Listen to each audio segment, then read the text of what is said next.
сарсекер, жұмсақ шербет. Сәлем. Бүгін біздер сарсекер дайындаймыз жаңғақпен. Ол үшін бізге 1 стакан сүт керек. Сүтке 3 стакан қант саламыз.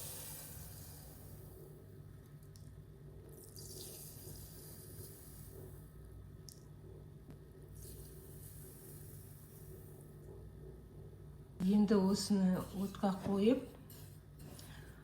қайнағаннан кейін астын минимально азайтып 1 сағат қайнатамыз. Мына ыдыс деген кішкене үлкенірек болу керек. Себебі сүт тасуы мүмкін.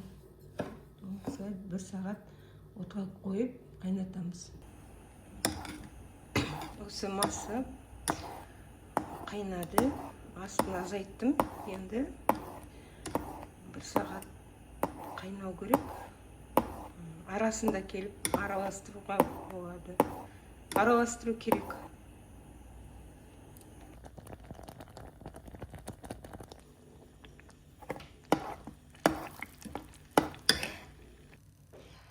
Енді мен 1 сағат емес 45 минут ұстадым, себебі күйіп баратқандай болды. Кешірім сұраймын. Осы массаға 180 грамм сары май саламыз.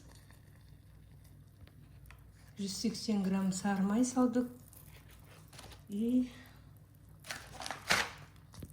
осындай арахис бар, соленый 200 грамм. Соны салып жібереміз. Қабығы жоқ.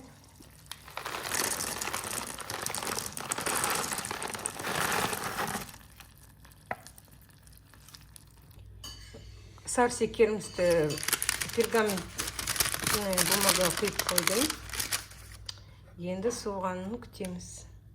Сары майды карамельге салғанда сары май жұмсақ, бөлме температурасында болу керек.